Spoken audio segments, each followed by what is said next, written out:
Mi nombre es Jazmín Leiva Chacón y este es un video para la materia de Teoría de las Finanzas. Esta vez explicaremos el teorema de Modigliani-Miller. Llamado así por sus inventores Francisco Modigliani y Merton Miller, el teorema de Modigliani-Miller es la base del pensamiento moderno en la estructura de capital y estudia la relación entre el valor de una empresa y su estructura de financiación.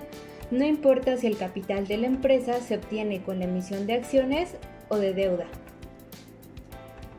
Primero, esto se cumple solo en un contexto de un mercado de capital perfecto, en el cual engloba los siguientes supuestos, siendo el principal en el que no existen impuestos ni costos de quiebra.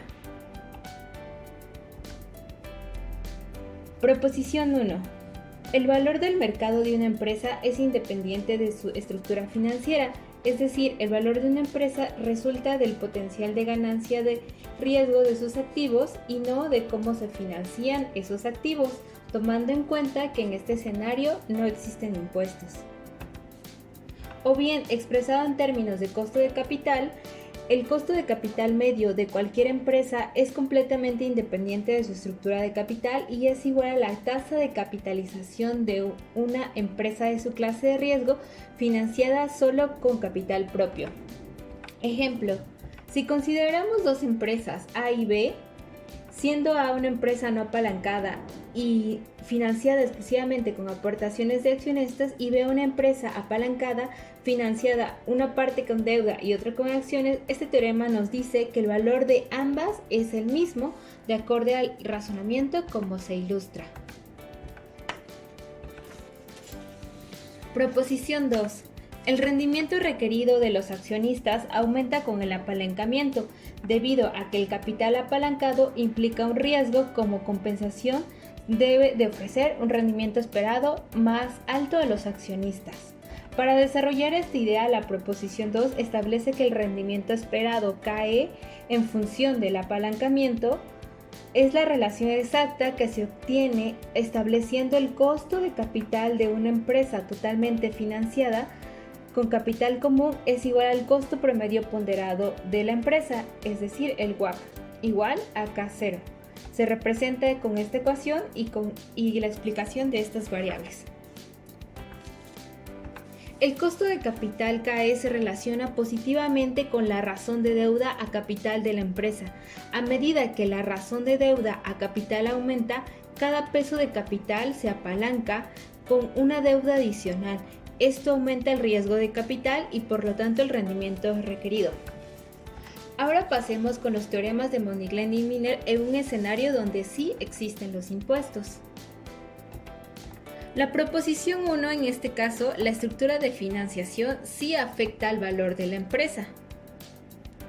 Esto se debe a que los intereses que se pagan por las deudas son un gasto a efectos del cálculo de impuestos sobre beneficios, mientras que el dividendo, es decir, el pago de accionistas, no es un gasto para el cálculo de impuestos, ya que se reparte una vez pagados los impuestos. Ilustramos con el siguiente ejemplo. La empresa debe elegir entre dos estructuras de capital diferentes. Plan A, la empresa no tendría deuda en su estructura de capital y solo se financiaría con acciones, mientras que el plan 2, la compañía tendría $4 millones de deuda y el costo de la deuda sería del 10%. Como vemos en el ejemplo, al final, el flujo de efectivo total para los accionistas es mayor en una empresa la cual se financia con deuda. La diferencia es de $64,000. Hacienda recibe menos impuestos bajo el plan 2 que bajo el plan 1. Esta diferencia ocurre porque la manera en que Hacienda trata los intereses es distinta al modo en que considera las utilidades que van para los accionistas.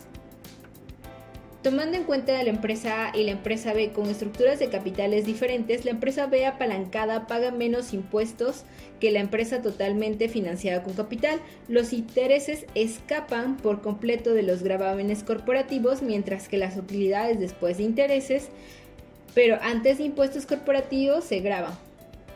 Proposición 2. El apalancamiento financiero añade riesgo al capital de la empresa. Como compensación, el costo del capital aumenta con el riesgo de la empresa.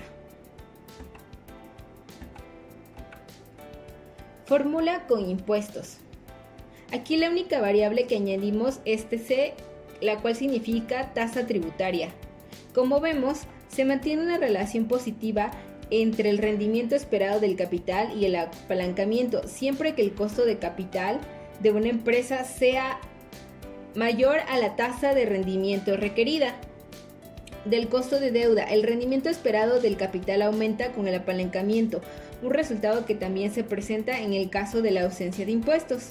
Como conclusiones, podemos observar los dos teoremas en un entorno sin impuestos y con impuestos, viendo la clara diferencia es que la aparición de los impuestos corporativos son los que deshacen la irrelevancia en la estructura de financiación.